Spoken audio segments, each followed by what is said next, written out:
from a fallout shelter somewhere under Seattle, Washington, it's the show you've been waiting for. Get ready to join your hosts, John and Kenric, as they talk comics, movies, and more. Now here's Spoiler Country! Alright, welcome back to Spoiler Country. I'm Kenric again. That is Johnny Come Lately. Again? God. And today on the show, we got our man on the street, Casey Allen. Getting to talk with the man, the myth, the legend. I'm waiting for you to say the name. Mr. Jimmy Palmiotti. I didn't know that was my cue. I missed my cue. I'm sorry. I'm not a good actor. I'm a terrible actor. Do you leave the pause in or we cut that out? I mean, now we have to leave it because we're talking about it. So it's there. That's funny. But yeah, we were not able to schedule ourselves to talk with Mr. Palmiotti. Right. But luckily we have Casey, who you've heard before on the show, do some interviews with people that we can't schedule with. He was able to meet up with them and talk with him about his Kickstarter that's coming out. Yeah. What do you know about the Kickstarter? Well, I know it's for his creator-owned series, Painkiller Jane. Nice. And he's doing a hardcover news story for it with some great artists. And I'm not going to say too much about like what's on the Kickstarter because I talk about it in the interview. Yeah. But if you're a fan of Palmiotti, if you're a fan of Painkiller Jane, which is a great series, I used to have those, I don't have them anymore because back in the day, I've sold my collection off 3 times since then. But, I've had them, I've read them, I love them. I'm backing his Kickstarter because, I want the new hardcover. Yeah. But, it's as soon as I saw him doing the Kickstarter on Twitter, I messaged him right away saying, hey, I do a podcast where we talk to people about Kickstarters. Any interested in coming on? He was like, hell yeah. Nice. So he only has a week left. So if you're listening to us now, there's a week left of the Kickstarter. Yeah. It's literally taking us that long to get this thing scheduled. Yeah. Get out there and support Jimmy Palmiotti. One of the greats. Really, truly one of the greats. And one of the nicest guys in the industry. Right. I mean, he's worked on Harley Quinn. He has worked on Ash with Joe Quesada. He's worked on, obviously Painkiller Jane. He's worked on so much great stuff over the years. It's like, did you watch the movies? Which movies? Painkiller Jane. No, I have not seen the movies. Like on Sci-Fi? No, I know they made them, and they actually, I do know that there was just a fan film released for it as well. Yeah, they did really well actually for as far as sci-fi films go. Nice. Yeah, and it's with I think it's the girl that played in T3, that played the Terminator. Nice. Yeah. Kristanna Loken. She was a model. Turned actress. Oh, well, she kind of knew what she was doing. I mean, she did a bunch of, she worked with, what's his name? Oh my God. Why am I having a German director came on our show? Uwe Boll. Uwe Boll. Oh my Lord. Are you serious? She worked with Uwe Boll on the Blood Rain movie. Oh, was she in Blood Rain? Yeah. Well, which one? There's 3 of them. The first one. Oh, okay. That's cool. Yeah, I don't know if she did other ones or not. She might have done other ones, but she was smart and she bought licenses and did things for herself. Yeah, that's the smart way to do it. Yeah, maybe she didn't do anything that's Oscar worthy or big budget, but she made money. But she did stuff for herself, and you gotta commend that. But we're not here to talk about Kristanna Loken. No. We tend to go on tangents like that sometimes. We always do that every time. But Jimmy Palmiotti's got a Kickstarter for his newest Painkiller Jane. You guys should go out there and check it out. We got Casey Allen. It's going to have an interview with him right now. It's just like a really crazy time. Dude, it's all good. I'm sure you're all over the place right now with promoting the book and everything. Promoting the book, and we're trying to get some other work done, and we have to head out to LA on Monday, so we're Tuesday, so we're trying to get everybody's covers. Amanda's trying to get everybody needs everything right away. It's the history, You guys, man, are busy. Oh my God. Yeah, I can't imagine. Yeah, it's actually a lot calmer than it used to be, because with Harley it used to be like every day, we had to do 3 books a month and covers, and now it's like without Harley so much, it's a little easier, but we've given ourselves all different kinds of work to do, so Oh, I bet. So let me pull up my notes real quick, man. Okay. I was talking to my wife about possibly doing this interview, and your name somehow got misspelled on autocorrect. Yeah. And she said, "You're talking to Paul Giamatti?" I said, Paul "No, Giamatti. no."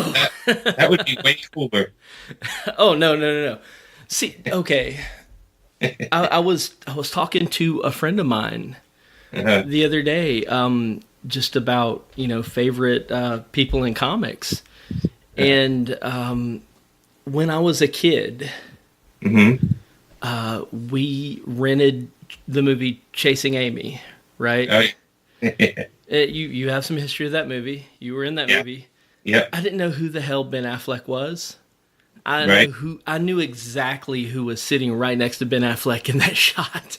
Thanks to the folks at Wizard, I guess, because we spent, Joe and I spent a lot of time when we started working together.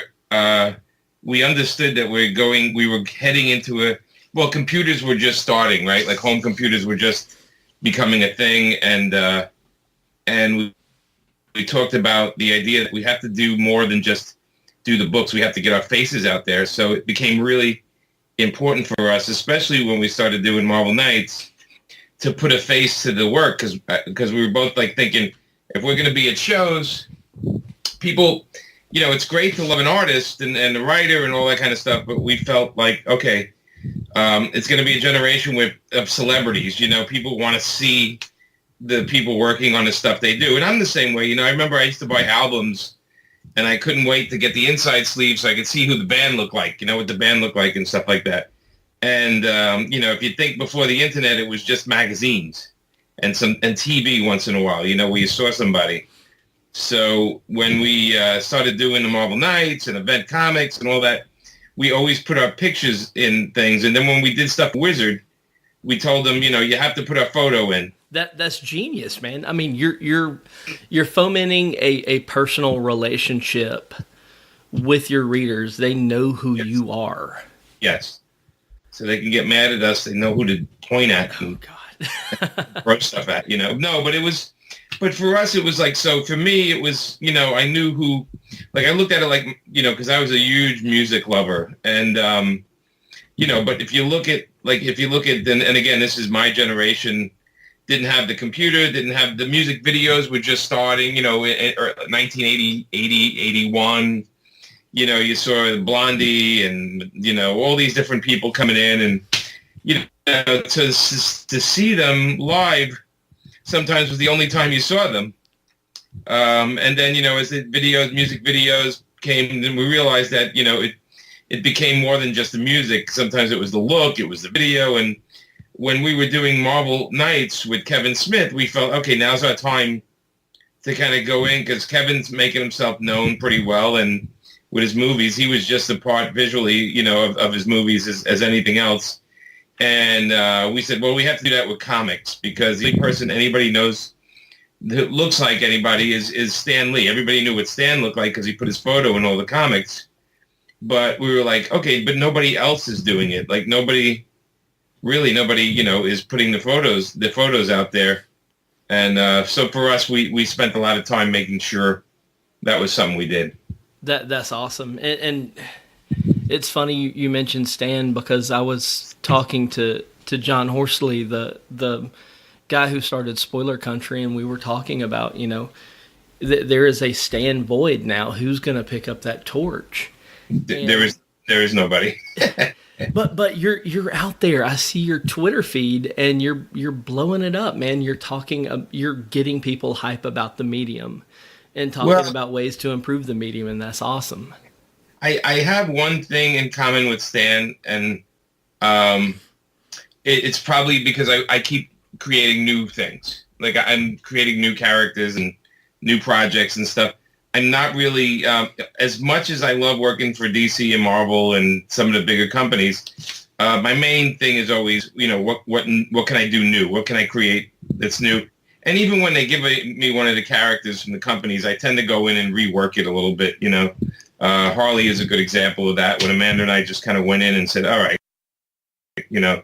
let's take this character out of Gotham, let's change her costume, let's give her a supporting cast. Like we went in and rehashed everything on it. We weren't, and Amanda just kept making up new costumes and stuff. But Stan. I mean, I knew Stan very well, and let's be honest, he created characters that besides making billions of dollars, it's just they're world known. It's like there's only a couple of creators that even come close with doing stuff like that, and Mignola with Hellboy, and the list gets maybe Frank Miller getting his name out there. But as far as being a spokesman for comics, Stan had all the chops because he did all these characters and he's been through it all, and he's been vocal since day one, when he's first started. I mean, the Stan's just always been that guy. And people who complain like, well, he didn't do as much. Jack Kirby drew this and Steve Ditko did that. But at the end of the day, Stan understood the power of putting his face on things. Yeah, and he was beating that drum. And he was beating it crazy, and he's saying how much we love comics. And I think the closest thing, although he doesn't do many comics really, but he still does comics, is Kevin Smith. Kevin is pretty close. He's vocal. He's out there. He loves his superheroes. I mean, when we started working with Kevin, when we started doing Daredevil, he went out there and went on talk shows and talked about Daredevil.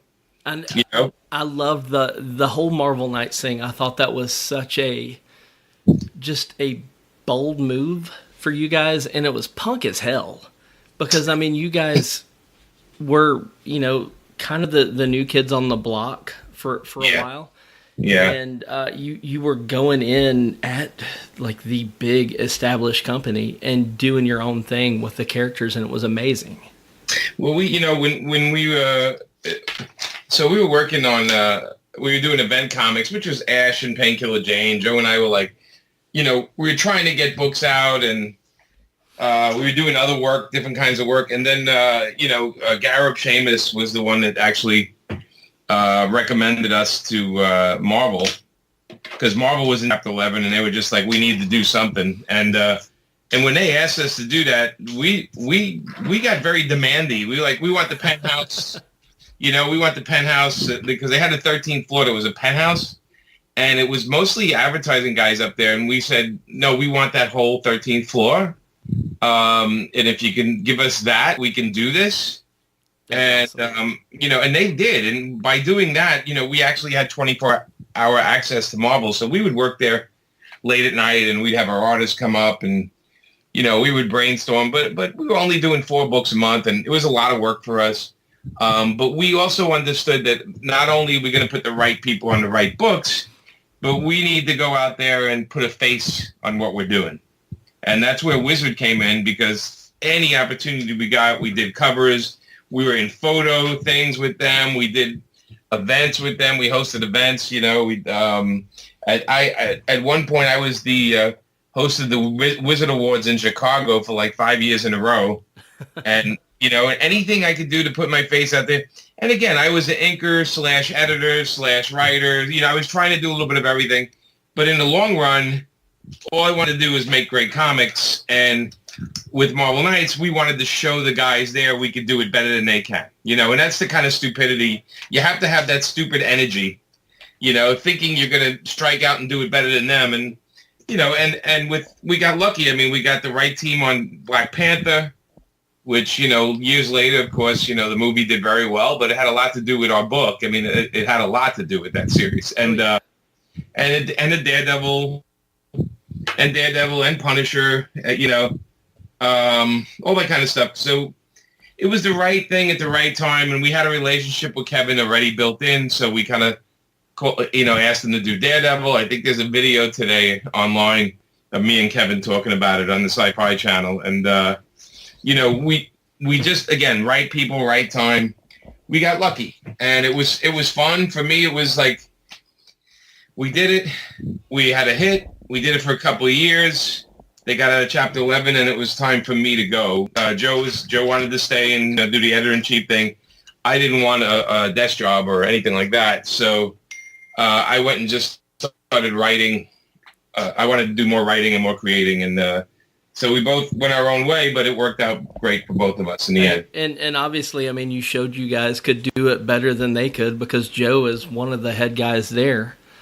So it's pretty amazing. We did it different, because our books also, we digitally colored them, and weren't really doing digital coloring at Marvel then, and so we digitally colored the stuff, and then we were, we kind of overtook everything. We created our own little logos and our own, and we made the books feel different than the regular Marvel books. Like we knew when we launched the 4 books, people were going to buy all 4 no matter what they were, because we were packaging them in a way where they stood out. They looked different from the regular Marvel comics. And at that time, it was something that wasn't really done, Now they do it all the time. And right, every company has another label, another brand. They launch another 5 book. But when we were doing it, we just said, hey, look, here's the Marvel Knights. These are our 4 titles. If you buy one, you must buy them all. And and I think it's also because I had 8 or 9 years of advertising before I got into comics. I worked in advertising, so I think a lot of that helped that kind of push. So that's what I was wanting to kind of ask you about. I mean, it's not unknown for a comic artist to be in advertising, especially with like the old guys back in the day. Yeah. What made you crazy enough to want to get into comics? I love comics, and I went to the High School of Art and Design in New York to take comic book illustration. But somewhere in 11th grade, I started ghosting for some comic artists. I won't mention them, but I just kind of saw that there's really not much money to be made in the business. So I got into advertising, and it wasn't until I think like 8 years later in advertising, I was like, okay, I think I know how I can make some money in comics. And so I left that job, and then I started actually doing backgrounds for Mark Texera, who was a high school buddy. And at the time, he was drawing Punisher and Ghost Rider. So I helped him out. And my thing for helping him, I said, I'll help you draw these 2 books if we do it in the Marvel offices. So I would meet him every day in the Marvel offices, and while I was in there, I got to know the editors and walk around and show my samples, and eventually I just started getting work because I had the really good skill of knowing when to leave the room, which is a very interesting skill because some people stay in the editor's office too long, or they keep talking or whatever. My thing was, hey, here's my samples. I'd love to work for you. I got to go. Great talking to you, and I could kind of feel out the room, and that was advertising background. When you sit and you can read people, and that was one of my skills that I have to this day. That's awesome. And Tex, you were talking about Tex a minute ago. Yeah. He is one of the first artists that, as a kid, I saw one of his Ghost Rider covers and was just like, holy crap, this is amazing. And another person that I know you worked with was the guy who created X. And Doug Mankey. Yes. I'm terrible with pronunciation. That's okay. It's all right. Doug Mankey. That art on that book was amazing, and he's great. He's phenomenal. And your inks were helping push that along as well, because that was a really well done book, and that was one of your earlier works, correct? Yeah. It was Stephen Grant was the writer, and Doug and I were doing the artwork on it, and it was a lot of fun to do. When I started, I thought I'm just going to do Marvel, and then I realized if I only work in one company, they kind of have me by the balls. And so I started working for everyone. DC, Marvel, Dark Horse, all of them. And that's the thing I learned from advertising.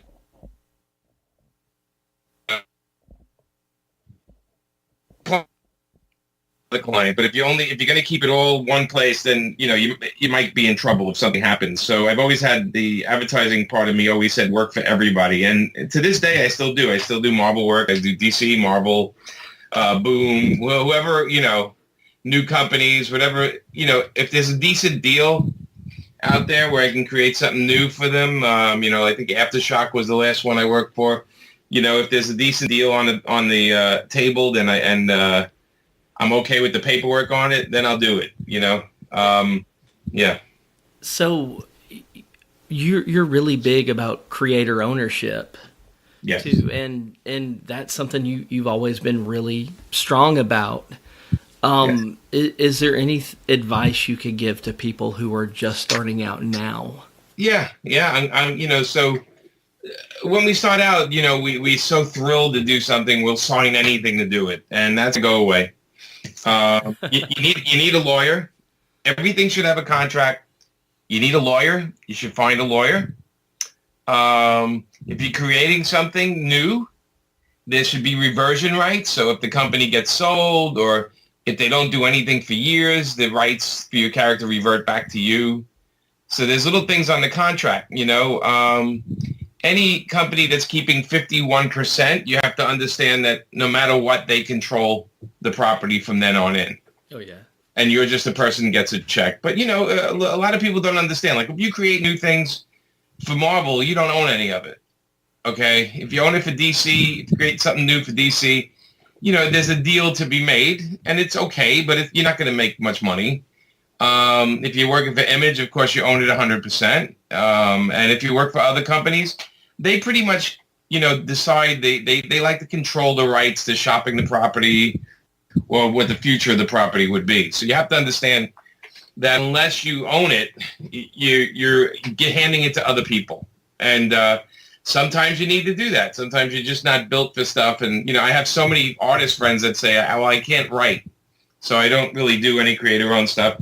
You just have to find out what works for you. But I always say, don't go in blind, I'm always on Twitter. If anybody really has a question or a contract question, I have no problem answering them.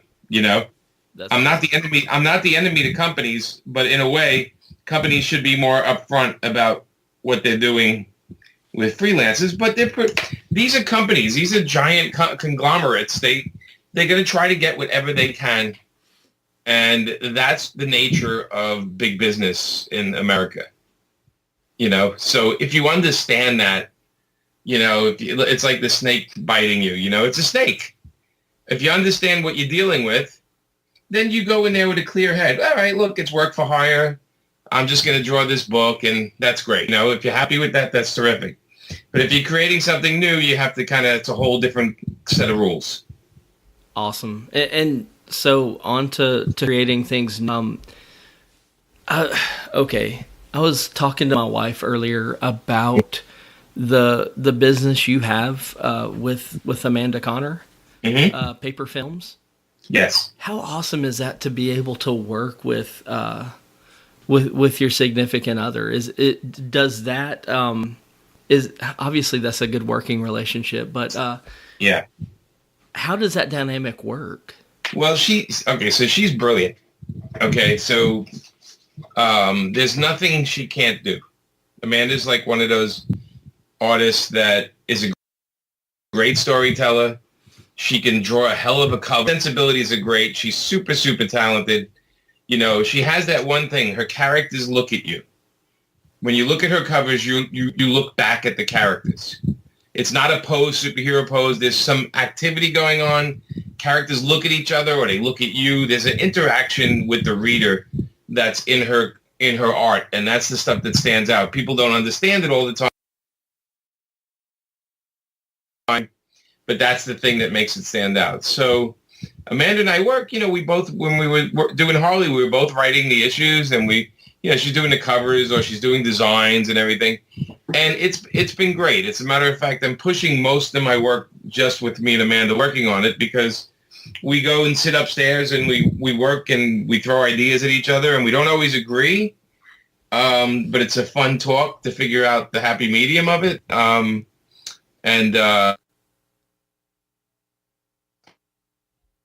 But she's super, super talented. So I handle a lot of the business end of the work, and she handles a lot of the creative work. So it's a nice combination. And you both have been in the industry for roughly the same amount of time.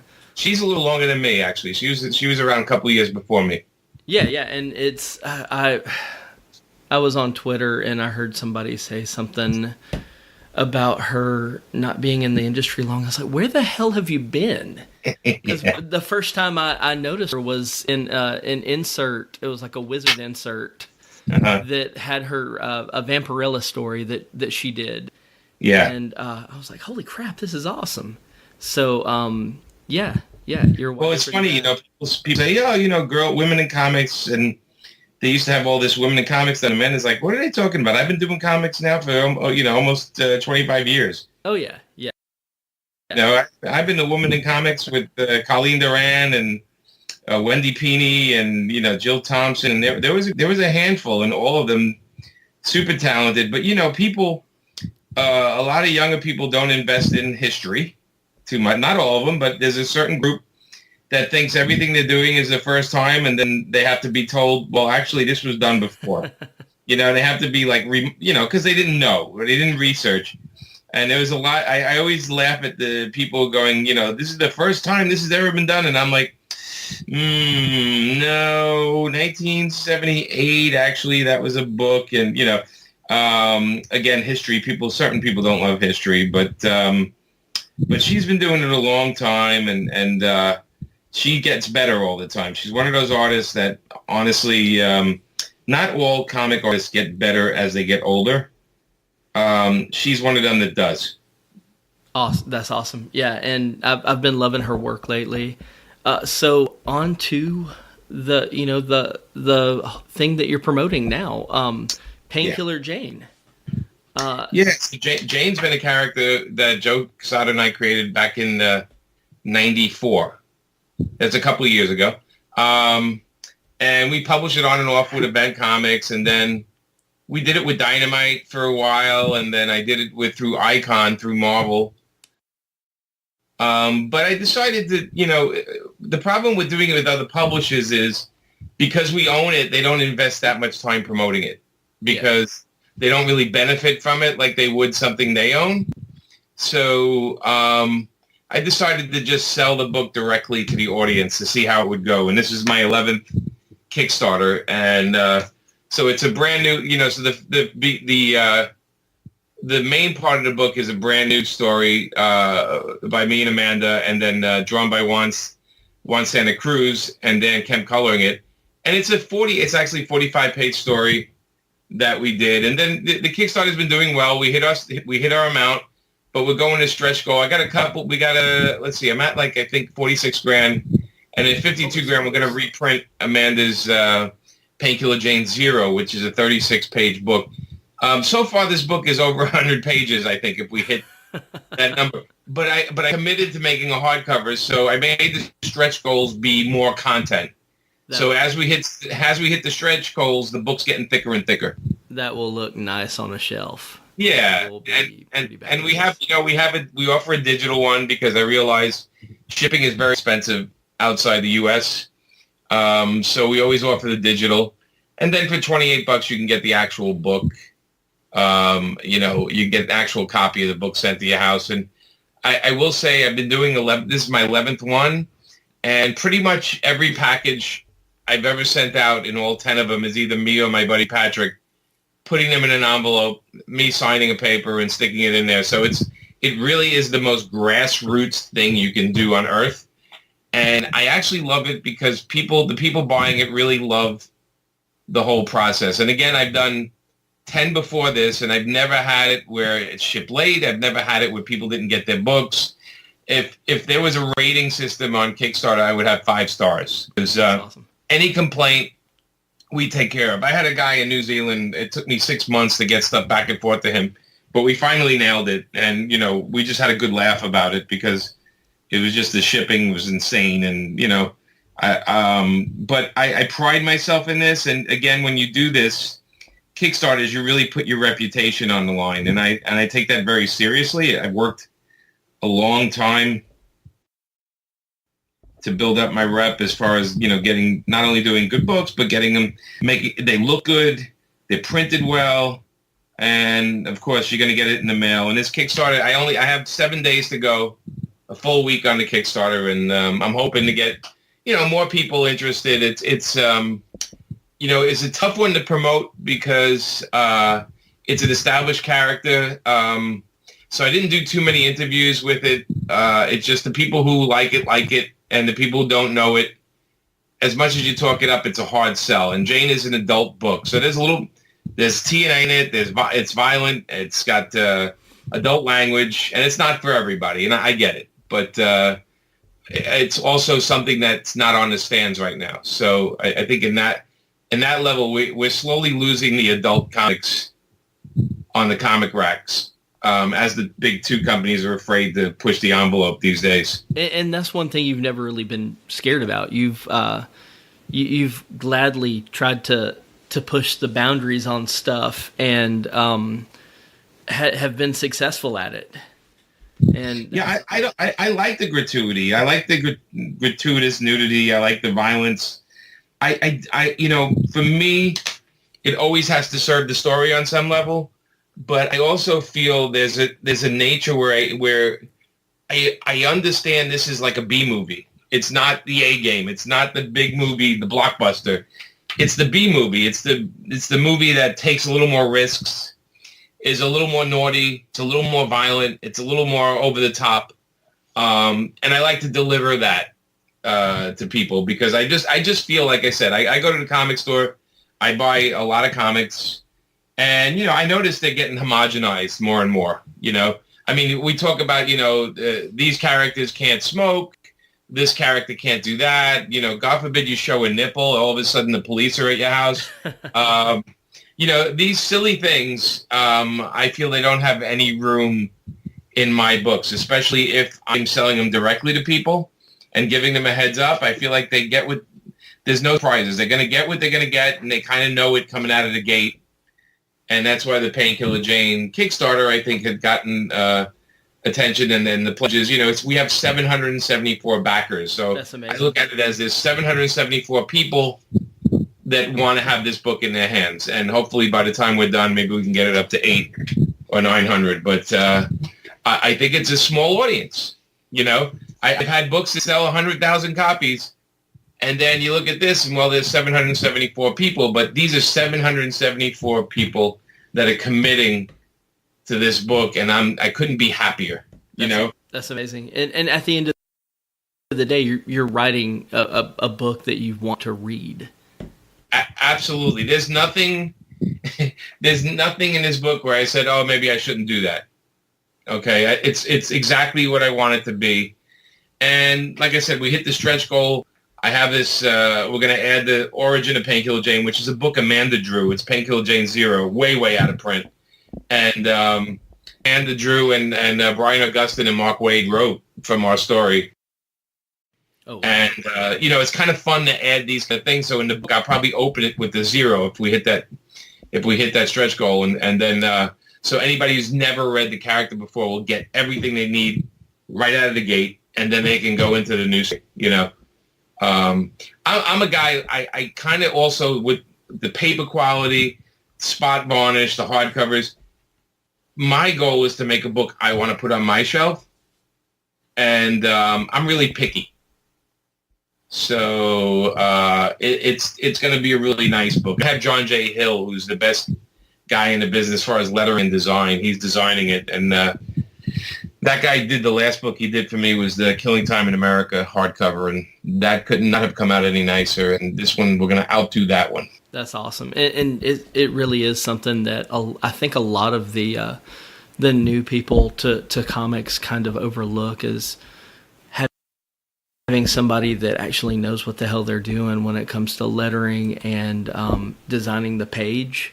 I mean, you can have an amazing artist and an amazing writer. If you have letters that look like shit, then it's going to be distracting enough that you're not going to want to read the book. No, I mean, look, everybody that's starting, it has a learning curve, right? So I've been driving this curve for 20-something years. But I mean, when people start out, they're excited, they want to get the book done, but it's not always as easy as it seems.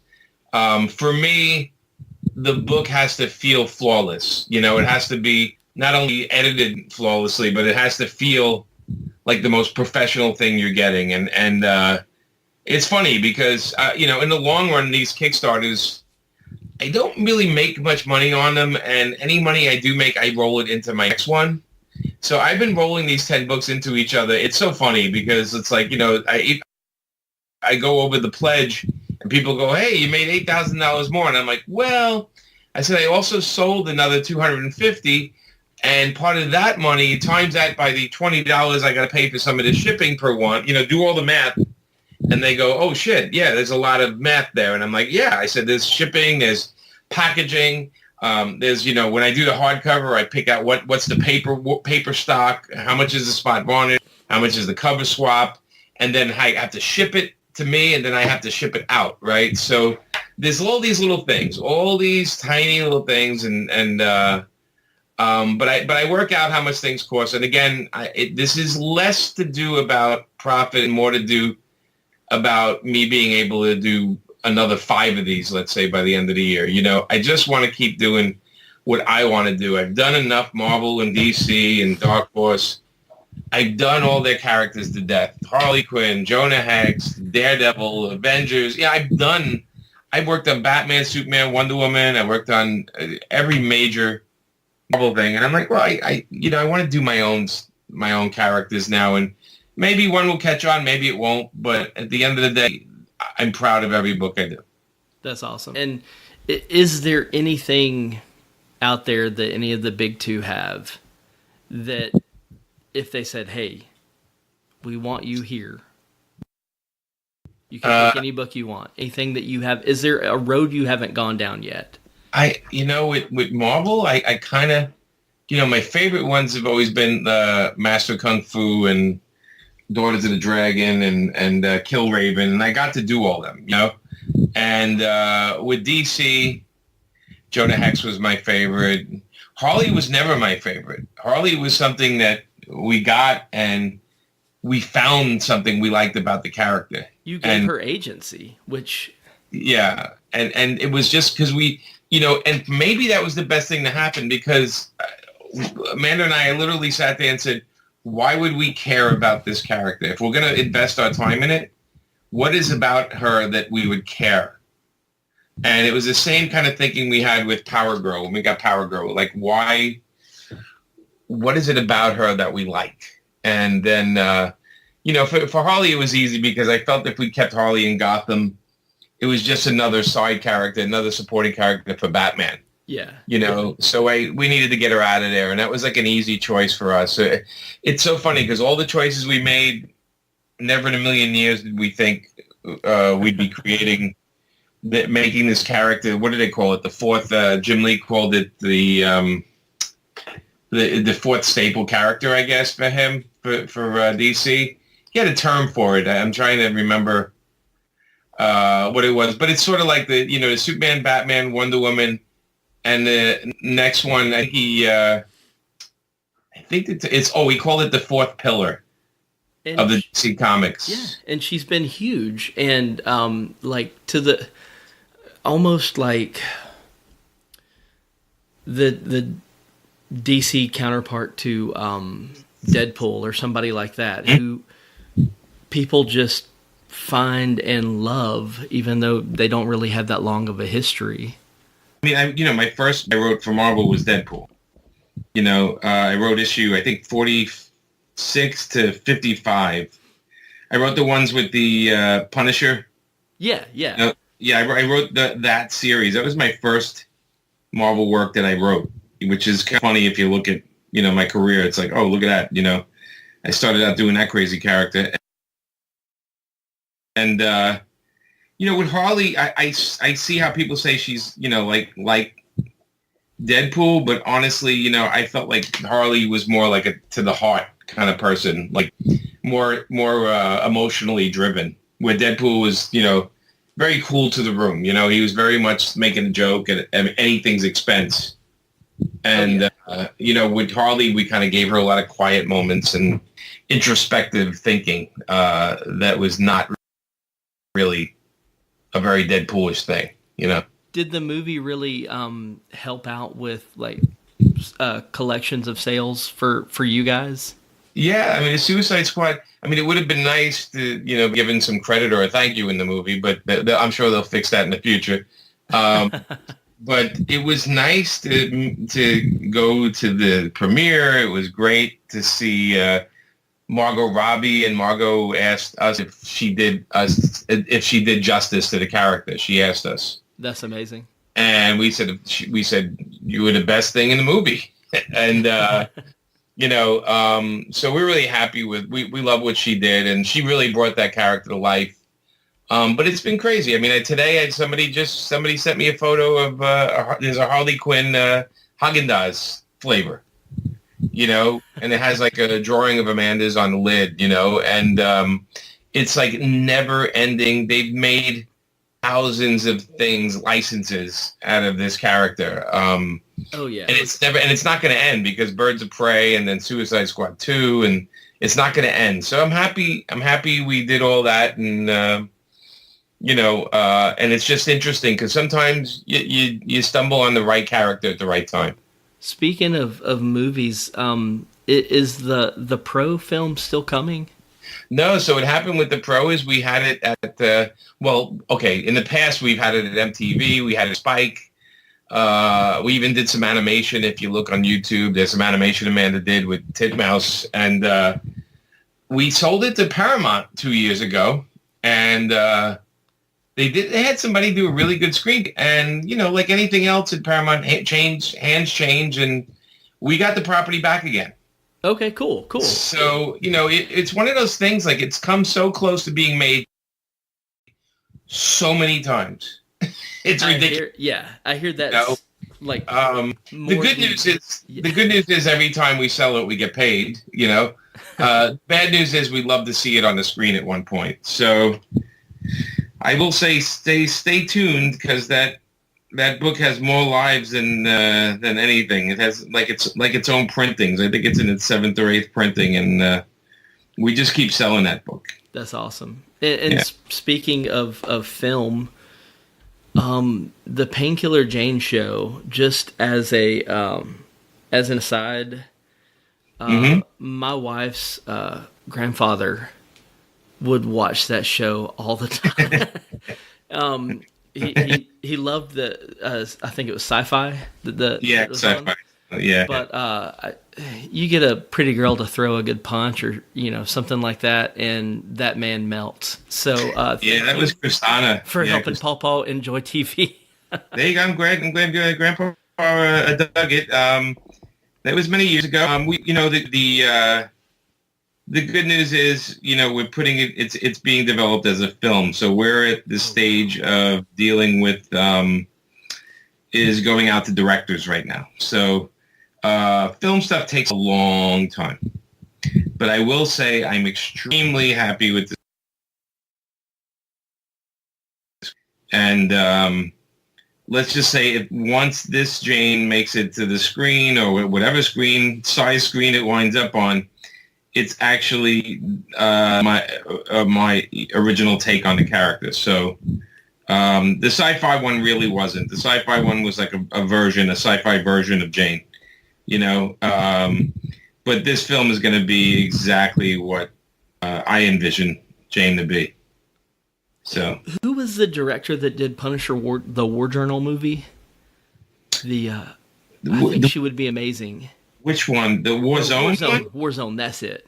That is... It was produced by Gail Ann Hurd. Yeah, well, Gail's great. I mean, Gail, Oh, yeah. Gail, oh, God. Lexi Alexander. Yeah, Lexi. Lexi is... Lexi's super talented. I mean, I don't know who they're looking at right this moment for Jane, but Lexi did a pretty good job on the Punisher Warzone. Sometimes it comes down to the writing. It's not the director, Oh, yeah. And you got to remember, you sit to the end of a film, there's around 8,000 credits. It's not like a comic where it's like, well, there's the guy that wrote it, there's the guy that penciled it, there's the guy that inked it, and there's the guy that colored it. It's easy to do that. To film, it takes a village. It's hundreds of people all putting their own opinion and all their own thing on it. So being that as it is it hard for you to let your babies go to another medium? Where it definitely was for Jonah Hex, because I saw the disaster that it was going to. And I love that book. But Brolin was great in it. Brolin, he was a good Hex. He was not the problem on the film. The story was not true to the character. if they made another Hex movie, I hope to God they would just call me and Justin and get it over with, because I do write screenplays, and this I could do that one in my sleep, or at least get us in there to consult, because we were not involved all with it, and the information we were getting, we were like, that's not the character, and then we got to read the screenplay and we're like, okay, this isn't really Jonah Hex, and it was just one of those heartbreaking things. But a lot of times you have to look at it like, okay, no matter what happens, my book still stays my book. So you have to have that kind of thing, because, again, people take characters and make it their version. So at the end of the day, you just have to go, well, they can still go to the bookstore and my book is still my book. And Jonah Hex comics are still my Jonah Hex comics and Justin's comics. And if you read them, they haven't changed. No matter how bad the film may have been, the comics stay the same. And that comic has consistently been pretty amazing. Thank you. We really, really enjoyed drawing it. It was hard to do the last issue, and of course, we got to do it with my buddy Darwin Cook. So it's on a very extra, I bet, special thing, and it was the right person doing it. Again, it was a case where I told Darwin what we were planning to do, and he says, "Well, I'm drawing it." So that was the end of that. There was no argument. I had to tell DC, I'm like, look, Darwin's drawing the last issue. And they're like, okay. So I'm like, outside of your wife. Yeah. Because I know the answer is Amanda Connor. Right. Who have you enjoyed working with the most on artwork? Because you've really been able to work with so many amazing artists. Who I love writing for, you mean? Writing or inking and doing the art stuff. Okay, inking. I love working over John Romita Jr. Obviously, Joe Quesada was great. Amanda, of course.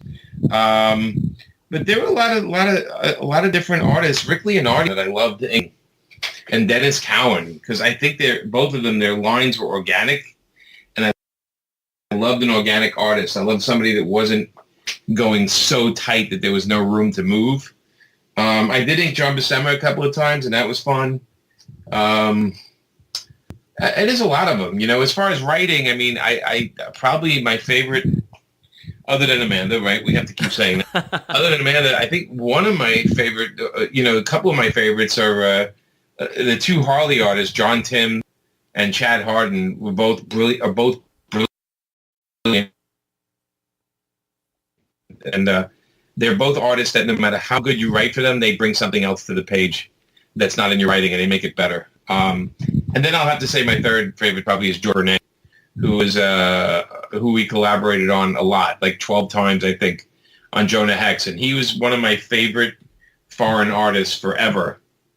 And when we got him on Jonah Hex, I felt like I won the lottery. That's awesome. Yeah. And his artwork is just tremendous. And it's very classic. It's very like Joe Kubert, like Spanish Joe Kubert, I guess. Okay, and I don't want to take too much of your time up. I understand you're just an hour ahead of me. I don't know how you haven't got a Southern accent yet, man. The Brooklyn accent is really tough to knock out of you. Yeah. So, real quickly, who else out there is just blowing your mind in comics? Like there's guys I love to watch. I love the Hernandez brothers. Paul Pope. I like anything Paul does. Oh yeah. Art-wise, there's so many guys. Oh God, it's just hard to put you on the spot. Yeah, it's hard because there's so many really good artists out there.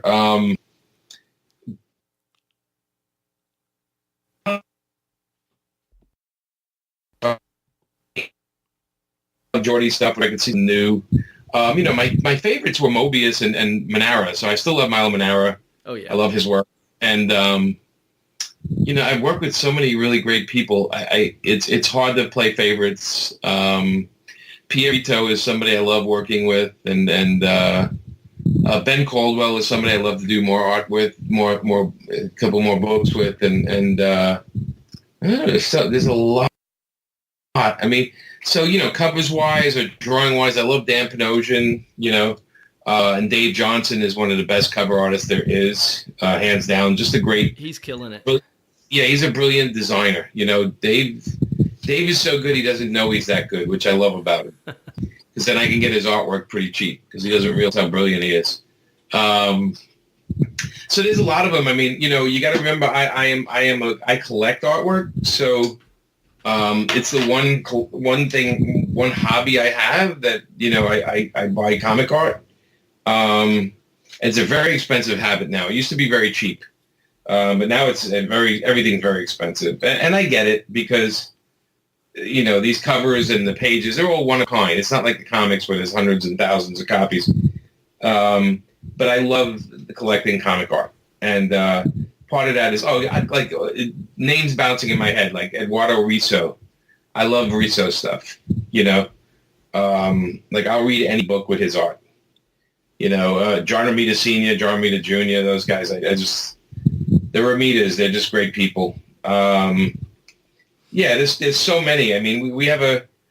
Like the music business, it's like saying, who's your favorite singers? And I'm like, you would kill me if you asked me that, because I listen to music, new bands, and I buy a couple albums a week. Oh, really? I meant to ask, like, do you listen while you draw? Or write, rather. I'm sorry. I do. I listen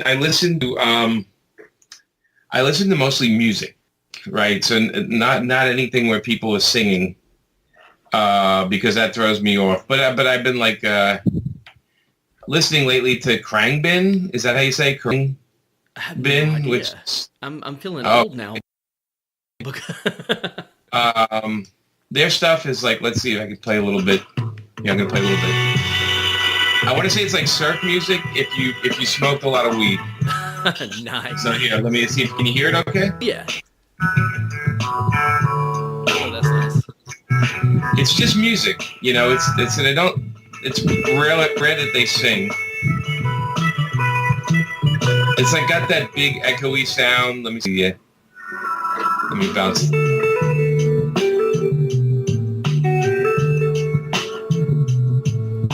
Yeah, it's Khruangbin. It's such a weird name.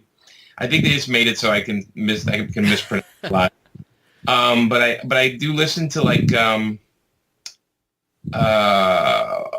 lot of stuff. Digby Jones is another one I like, which is it's a little funky, And Fleet Foxes, you ever hear of them? Oh yeah. I like. Yeah, so I like them. Yeah, Fleet Foxes, and Dido has a great album out now that just came out. It's kind of mellow. She's great though. I like her. But I try everything. Yeah, and I try everything. Diane Antwoord. Do you know their stuff at all? Oh yeah. We actually saw them a few years ago, and it was insane. So. Oh, and how lucky are you? I couldn't believe they came to Birmingham. I would. Yeah, I mean that's crazy. I would love to see them live, but I listen to mostly soundtracks. Okay. And most movie soundtracks it's like Henry Mancini. Depends what I'm working on. A good friend of mine, he's a writer, and he as well, and he started buying records specifically because you're so sedentary at doing your writing. You got to get up off your ass every few minutes, and his trick is to put on a record. So every few minutes he has to get up and flip it. Oh, okay. That would drive me insane, I think, because I would just be like, I'd probably be sitting there with no music playing, just with the going on in the background. Yeah. Well, when I got recently, Cat People, Giorgio Moroder, like a lot of stuff like that. But music fits the mood. Whatever I'm writing, I try to fix it with. But my go-to soundtrack for writing, okay? What's that? Okay, it's the soundtrack to Interstellar. Oh, dude, that whole thing was amazing. Yeah, well, I think it's the most creative soundtrack. Wasn't that one of the guys from Radiohead that did that? I know it's Hans Zimmer. I don't know. Okay. Yeah. But it's probably the best soundtrack from a movie in years.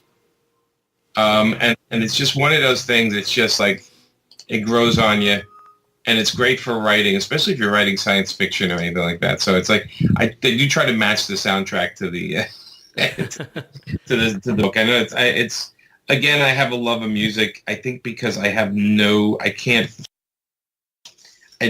play an instrument, so it's like a mystery of the universe to me when people do. Listening to a lot of Sun, which is a doom metal band. It's nice. glacially paced, and they're mostly instrumental. But it's one of those bands where you could see them live and stand there for about 30 minutes, and they'll just be finishing their first song. I'm looking up Sun right now. I had a choice. SUNN. And there's a O and some N. With two N's. It's two N's? Yeah. And they named themselves after an amp or a cabinet. If you're into like making music or something, Sun is a company that makes equipment. And so it's a brother and sister, or no, it's two guys, it's two dudes. Nazia and Zoheb, right? Is that it? No. I'm gonna have to send you a link because oh my gosh, I'm looking at Sun. So this is. Let me see. This isn't it, right? No. This is like doom metal at its no kidding finest. There's a band called. This isn't it, is it? No. Okay. How come it's not finding it? It's weird because there's a band Sun and there's a band Sun, SUNN, but it's not coming up.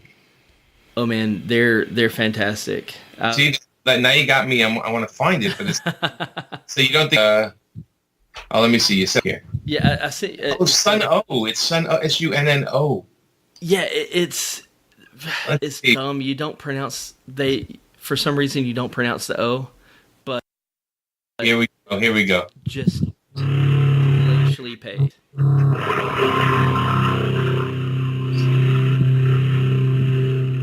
It's like oh yeah.